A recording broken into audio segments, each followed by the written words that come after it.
নমস্কার, তোমরা সবাই কেমন আছো? আজকের নতুন আরেকটি ব্লগে তোমাদের সকলকে স্বাগত জানাই। আজকে শুক্রবার আর এখন সকাল ৯টা মতো বাজে। অন্য দিনের তুলনায় আজকের দিনটা একটু শুরু আমাদের তাড়াতাড়ি করেই হয়েছে, কারণ আমাদের মিশুবাবু আজকে তাড়াতাড়ি ঘুম থেকে উঠে পড়েছে। আর বাচ্চারা সকাল সকাল ঘুম থেকে উঠে পড়লে আর কারো সমস্যা না হলেও সমস্যাটা সবথেকে বেশি তার নিজেরই হয়। কারণ ঠিকমতো ঘুমটা পূর্ণ হয় না, যার কারণে একটু ঘ্যান ঘ্যান করে। আজকে মিশুর সাথে ঠিক সেই জিনিসটাই হয়েছে। যার কারণে ও আমাদেরকে কিছুতেই ছাড়তে চাইছে না। তো সকালবেলা উঠে পড়েই মা ওকে আগে একটু আদর করে দিল। তারপরেই রান্নাঘরে এসে দেখি আজকে যা যা রান্না হবে সমস্তটাই বৌমনির মোটামুটি গোছানো হয়ে গেছে। এটা হচ্ছে কাঁচা কলাইয়ের ডাল, যেটা বৌমনি তার নিজের বাড়ি থেকে নিয়ে এসেছিল। তো এটাকে এখন বেটে নিয়েছে। এটার আজকে বড়া করা হবে। আউ দাও, হাত দাও, আসো। আউ আউ আউ আউ আউ আউ। এই তো এই তো এই তো এই তো এই তো এই তো গুড। একটা আম্পি দিব বাবা। আর আজ যেহেতু মিশুর মুডটা সকাল থেকেই অফ, মানে একটু খচে আছে, যার কারণে ওকে তো সবাইকে এখন প্যাম্পার করতেই হবে। তাই সকাল থেকে বাড়ির সবারই একবার একবার করে দায়িত্ব পড়ছে মিশুকে গিয়ে প্যাম্পার করে আসার। তো এবার আমার বাড়ি ছিল সকালবেলা, তো মা করেই দিয়েছে। তারপর আমি গিয়েছিলাম কিছুক্ষণ ওর সাথে টাইম স্পেন্ড করে এসে কিচেনে এসে দেখি বৌমনি মোটামুটি রান্নাবান্না চাপিয়েই দিয়েছিল। তো আমি গিয়ে একটুখানি হেল্প করে দিলাম। এখন যেহেতু বৌমনি আছে, তো আমাকে রান্নাবাড়ির দিকে অতটা দেখতে হয় না। আমার ইচ্ছে হলে বা কখনো রান্নাঘরে দ্বিতীয় জনের দরকার পড়লে তখন গিয়ে আমি রান্নাবান্নাটা একটু হেল্প করে দিই, এই আর কি। তো এখন ১০টা মতো বাজে, মিশুকে এখন ব্রেকফাস্ট করিয়ে দিয়েছি। তারপরে ভাবলাম একটা কলা খাই। মাঝখানে তো কলা খাওয়ানো একদমই বন্ধ করে দিয়েছিলাম। তোমরা তো জানোই যারা আমার ভিডিওগুলো দেখছিলে এতদিন ধরে। তো মিশুর মাঝখানে তো প্রচণ্ড পরিমাণে কাফ হয়েছিল, যার কারণে প্রচণ্ড পরিমাণে বমিও করছিল। তার কারণেই আমি কলা দেওয়াটা একদমই বন্ধ করে দিয়েছিলাম। তো এখন মোটামুটি ওর শরীরটা ঠিক আছে, তো কলাটাকে স্টার্ট করলাম। ফলের মধ্যে মিশু এই একটা ফলই খেতে ভালোবাসে, যেটা ও একদম সলিড স্টার্ট থেকেই শুরু করেছিল। তো আমি চাই না যে এই কলা খাওয়াটা একদমই বন্ধ করে দিই, কারণ ও আর কোনো ফলই খায় না। এমনকি ওকে যদি আমি মৌসম্বির রস বা ডাবের জলও দিই, সেটা ও একবার টেস্ট করে পরেই আর খেতে চায় না। যার কারণে বিশেষ করে কলাটা আমি ওকে রোজ দেওয়ার চেষ্টা করি। আর কলা খাওয়া তো ভীষণই ভালো, এটা আমরা সবাই জানি। শিলচর থেকে মালদা আসার আগে ওকে কিন্তু রোজ আমি স্কুল যাওয়ার আগে মিল্কশেক বানিয়ে দিতাম কলা দিয়েই। তো দিব্যিও খেয়ে যেত, আর ওটা ভীষণ প্রোটিন খাওয়ার বলে ও সকালবেলার মেন মিলটা যদি ও পেট ভরে খায়, তাহলে তো বাকি মিলগুলো আরামসে হয়েই যায়। তো ওকে ব্রেকফাস্টের পর কলাটা খাইয়ে তারপরে চলে এসেছি আবার রান্নাঘরে। এসে দেখি যে মাছ ধোয়াধুয়ি চলছিল। এই যে কালকে যে মাছটা এনেছিল মিশুর জন্য, কাতলা মাছ, তো সেটাই আজকে আমাদের সবার জন্যই করা হবে। আর মাছ খেতে আমি ভীষণই ভালোবাসি। বিশেষ করে আমি এই কাতলা মাছ বা রুই মাছ খেতে ভীষণ ভালোবাসি। আর ছোট মাছ খাওয়ার তো একটা ক্রেভিং এসেই ছিল আমার মালদা আসার পর থেকে। সেটাই এসে পরে ১ম এত ছোট মাছ খেয়ে নিয়েছি, এখন আর মন করছে না খেতে। তো একদিকে তো মাছ ভাজাটা চাপিয়ে দিয়েছি। দাদা যদিও বা মাছ ভাজা দিয়েই খেয়ে যাবে, আর বাকিটা ঝোল করা হবে আলু দিয়ে। আর একদিকে দাদার জন্য করা হচ্ছে ওই ডালের বড়াটা। জানো তো আমি এর আগে কিন্তু কাঁচা কলাইয়ের ডালের বড়া কখনো খাইনি। শুনতাম বৌমনির কাছে ফোন করে যে বৌমনিরা বানিয়েছে এরকম। তো মারা খেয়েছে, বৌমনি আসার পর থেকে মারা এরকম টুকটাক সুন্দর সুন্দর খাবার খেতে পায়, কিন্তু আমার সৌভাগ্যটা হয় না। জানোই তো আমি বাইরে থেকে অনেকটাই দূরে থাকি। তো এটাকে না, কাঁচা কলাইটাকে আগে ভালো করে ধুয়ে নিয়েছিল। কাঁচা কলাইয়ের যে খোসাটা থাকে সেটাকে খুব সুন্দর করে ধুয়ে প্রায় মানে একদম পরিষ্কার করে নিয়েছিল। তারপর ওটাকে মনে হয় আদা দিয়ে বেটেছে। তারপরে সেটার বড়া বানানো হয়েছে। তো এখনকার জন্য ৪টাই বড়া বানানো হলো। দাদা যেহেতু ব্রেকফাস্টে খেয়ে যাবে অফিসে, আর বাকিটা আমাদের যখন লাঞ্চ খাবো তখন ভাজা হবে। মতো এখন বাজে ওই ১১টা মতো। রান্নাবান্না শেষ হয়ে গেছে, মা কিচেন সুন্দরভাবে পরিষ্কারও করে নিয়েছে। এখন মা বসেছে সবার শেষে ব্রেকফাস্ট করতে। নর্মালি মায়ের ব্রেকফাস্ট করার সময়টাই হচ্ছে ১১টা। আর মা ব্রেকফাস্ট করতে বসলে মিশু তো সেখানে যাবেই, কারণ মিশুকে সেখানেও ভাগ বসাতে হবে। আর তোমরা তো জানোই লাস্ট আমরা যবে বাজার গেছিলাম, সেদিন গিয়ে কয়েকটা আমি থ্রি পিস সেট কিনে নিয়ে এসেছিলাম। তো সেখান থেকে না দুটোর একটু সাইজের প্রবলেম হচ্ছে। মানে উপরের কুর্তিটা তো ঠিকই হচ্ছে, কিন্তু নিচের যে পাজামাটা আছে সেটা কিন্তু একটু ফিটিংসের প্রবলেম হচ্ছে, মানে ছোট হচ্ছে। যার কারণে আজকে রিটার্ন দিতে যাব। আর কুর্তিগুলো এতটাই সুন্দর, তো আমি তো একটু ডাউটে আছি যে সেম জিনিস যদি না পাওয়া যায় তাহলে তো আমার মনটা একটু খারাপ হয়ে যাবে। আর দামটাও এতটা বেশি যে ছোট জিনিস রেখে দেবো এরকমটা ভেবে একটু কেমন যেন লাগছে। হ্যাঁ, কুর্তিটা রেখে দিলে হয়তো আমি লেগিংস দিয়ে পরে নিতে পারবো। কিন্তু একটু দামটা বেশি বলে আমি মনে হলো যে না, যদি দোকানে গিয়ে একই জিনিস পেয়ে যাই বড় সাইজের তাহলে আজকে গিয়ে দোকান থেকে নিয়ে চলে আসবো। তো সেটার জন্যই কুর্তিগুলোকে বার করে রাখলাম। আর এদিকে দেখো আমি কুর্তিগুলো বার করেছি বলে মিশু ভাবছে হয়তো আমরা কোথাও ঘুরতে যাবো। মালদাতে আসার পর থেকে আমার মিশুকে নিয়ে সেরকমভাবে বাইরে বেরোনো হয় না। এই একটাই কারণ, এখানকার ওয়েদারটা যেহেতু ঠিক না, মানে কখনো ঠান্ডা কখনো গরম, যার কারণে আমি ওকে নিয়ে খুব একটা বেরোতে চাইছি না। আর মাঝখানে যেহেতু ছেলেটা প্রচণ্ড পরিমাণে ঠান্ডার কারণে ভুগলো, তার জন্য আরো বেশি আমি রিস্ক নিতে চাইছি না। তাই আজকেও ভেবেছি যে দুপুরবেলা ওকে খাইয়ে ঘুম পাড়িয়ে বাবার কাছে রেখে আমি আর মা মিলে চলে যাব বাজারে। আর শিলচরে থাকলে কি হয়, যেহেতু আমরা একা থাকি তো আমরা কোথাও যেতে গেলে তো মিশুকে সবসময় আমাদেরকে বগল দাবা করে নিয়ে যেতেই হয়, যতই সমস্যা থাকুক। তাই ২ দিন ৩ দিন পর, পর যেহেতু বেরোনো হয় তো মিশুর মনটা তো ফ্রেশ হয়ে যায়। আর এখানে আসার পর তো একদমই ছেলেটা ঘরবন্দি হয়ে গেছে। বুঝতে তো পারছি ওরও অসুবিধা হচ্ছে। কিন্তু কি করব বলো? ওকে নিয়ে বেরোনোটাও আমাদের জন্য সেফ না। হ্যাঁ, মালদাতে হয়তো একটা পার্ক রয়েছে কিন্তু সেটার এনভায়রনমেন্ট একদমই ভালো না। যার কারণে আমি ওকে পার্কেও নিয়ে যেতে পারি না। পারি না বললে তো ভুল হবে, পারি তো অবশ্যই, চাইলেই নিয়ে যেতে পারি, কিন্তু চাই না নিয়ে যেতে। যারা মালদায় রয়েছো তারা তো জানোই যে কি কারণে আমি এই কথাটা বলছি। তার থেকেও বাড়িতেই সেফ রয়েছে।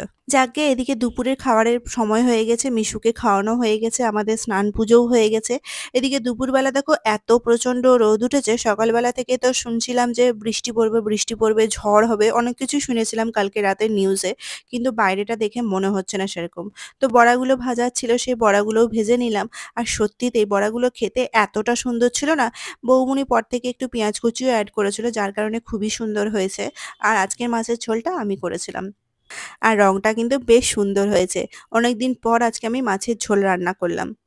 চটপট করে নিজেরা খাওয়া-দাওয়া কমপ্লিট করে মিশুকে আগে ঘুমটা পাড়িয়ে দিয়েছিলাম। তারপর এদিকে এসে দেখি মা মোটামুটি শাড়ি পরে রেডি হয়ে গেছে। আর এখন শুধু আমি রেডি হলেই বেরিয়ে পড়ব। আর এই শাড়িটা দেখছো, গত ২ বছর আগে আদি ঢাকেশ্বরী থেকে মার জন্য পুজোতে এই শাড়িটা কিনেছিলাম। আমার জন্য সেম শাড়ি কিনেছিলাম। শুধুমাত্র মায়েরটা গ্রিন কালার আর আমারটা অফ হোয়াইট কালার। একবারই পরা হয়েছিল ওই পুজোর অষ্টমীতে। এদিকে দেখো আমিও মোটামুটি রেডি হয়ে নিয়েছি। এখন যেহেতু কয়েকটা আমার হাতে নতুন, নতুন জামাকাপড় রয়েছে, তো এখন নতুন জামাকাপড়ের দিকেই আমার নজরটা যাবে। আর কি বলতো, আমি শিলচর থেকে আসার সময় গরমের সেরকম জামাকাপড় আমি একদমই আনিনি।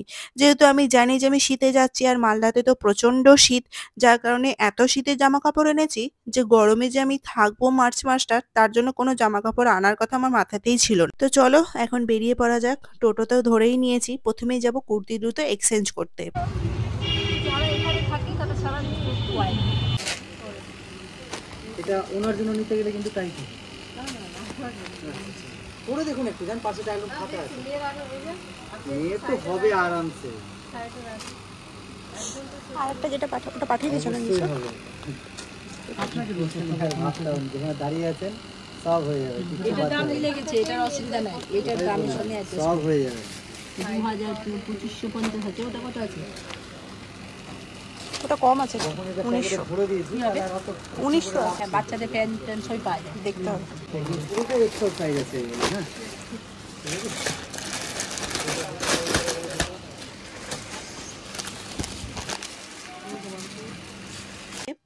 দুটো কুর্তির মধ্যে একটা তো বড় সাইজ আমি পেয়েই গেলাম, আর আরেকটা এক্সচেঞ্জ করে এইটা নিলাম। আর কুর্তির কালেকশন দোকানটাতে এত সুন্দর সুন্দর না, না পছন্দ হয়ে কিছু করার নেই, মানে তোমার যেটা দেখাচ্ছে সেটাই পছন্দ হচ্ছে। তো সেখান থেকে বিল করে বেরিয়ে পড়লাম আরেকটা দোকানের জন্য। যাব মিশুর জন্য একটা ওয়াটার বোতল নিতে। ছেলেটা রাগ করে করে না ওয়াটার বোতলগুলো ফেলে ফেলে প্রায় ভেঙেই দিয়েছে। এই শিলচর থেকে আসার আগে আমি বোতলটা কিনেছিলাম, ওটাকে ভেঙে ফেলেছে। দোকানে ঢোকা মাত্রই মনে পড়লো ছেলেটার জন্যও কিন্তু আমি কোনো গরমের জামা কাপড় আনিনি। তো ওর জন্য একটা হাফ প্যান্ট নিতে হবে। তো সেটাই দেখছি। ওই যে বললাম প্রথমেই, যেহেতু শীতে এসেছি, যে শীতের জামা কাপড় এত এনেছি যে গরমের জামা কাপড় আমি আনতেই ভুলে গেছি।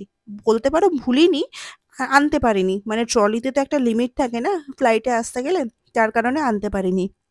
তো যাই হোক, হাফ প্যান্টের কালারগুলো তো খুবই সুন্দর সুন্দর ছিল। মনে হচ্ছিল সবটাই নিয়ে নিই। কিন্তু সবটা নিলে চলবে না, কারণ মিশুর প্রচুর হাফ প্যান্ট রয়েছে। মিশা সিনহা যখন আসবে তখন অবশ্যই ওর জন্য জামা কাপড়গুলো নিয়ে আসবে। এখন শুধু এই কটা দিন চালানোর জন্য কয়েকটা কিনে নিলাম। তার সাথে যেটা মেইন উদ্দেশ্য ছিল এই দোকানে আসার সেইটা করি। গেলাম তো বোতলগুলো দেখতে, কিন্তু বোতলগুলো না একটাও মনের মতো ছিল না।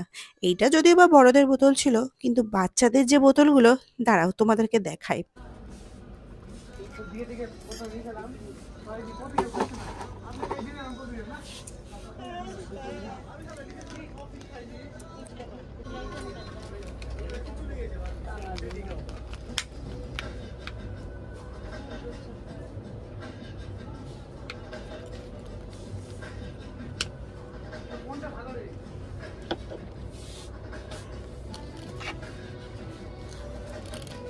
পুরো প্লাস্টিকের। প্লাস্টিকের নিস না,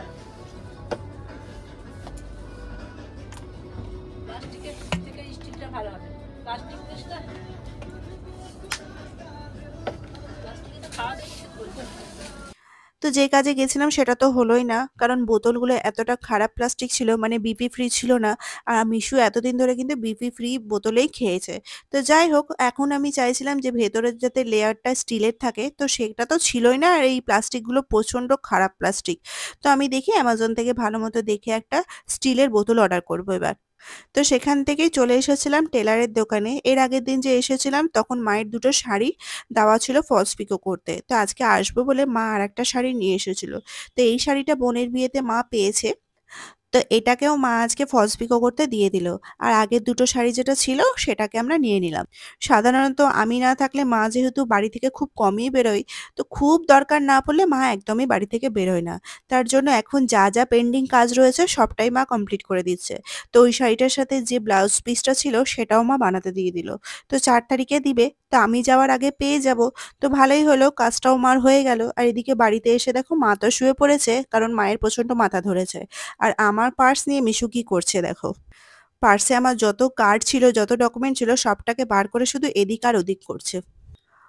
যাকে ও নিজের কাজে ব্যস্ত থাকুক, তোমাদেরকে আমি দেখিয়ে দিই আমি কি কি নিলাম। আজ তো সেরকম কিছু কিনিনি, শুধু মিশুর জন্য 3টা প্যান্ট কিনেছি আর আমার দুটো রিটার্ন হয়েছে এটাই। আর প্যান্টের কালারগুলো কিন্তু সত্যিতে খুব সুন্দর হয়েছে। আর যেহেতু পপ আপ কালার নিয়েছি তো ভালো তো লাগবেই, বাচ্চা মানুষ পরবে একটু ভালো লাগবে। আর একটা তো ওকে পরিয়েও দিয়েছি রেড কালারের। আর নতুন প্যান্ট পরে তো ও ভীষণ খুশি, ভাবছে হয়তো কোথাও ঘুরতে যাব। ও আমি তো ভুলেই গেছি যে আমি দুটো স্লিভলেস নাইটিও কিনেছি। এর আগের দিন যে বাজারে গিয়েছিলাম তখন দুটো কাপ্তান কিনেছিলাম। নরমালি যেহেতু আমি ভিডিও করি বাড়িতে, ওই জন্য আমি স্লিভলেসটা বাড়িতে একদমই পরি না। তো কদিন যেহেতু খুব গরম পড়েছে তো ভাবলাম আমার কাছে একদমই স্লিভলেস নাইটি নেই, ওই যে বললাম ভিডিও যেহেতু বানাই ওই জন্য কাপ্তানটাই পরার চেষ্টা করি। তো এই যে দুটো স্লিভলেস নাইটি নিয়েছি, খুবই সুন্দর কালার, একটা ব্লু কালার একটা ইয়েলো কালার। তো চলো আজকের ভিডিওটা এটুকুই, দেখা হবে খুব তাড়াতাড়ি আরেকটি নতুন ব্লগে। সবাই খুব ভালো থেকো, সুস্থ থেকো। তাহলে আজ যাই, কাল দেখা হচ্ছে।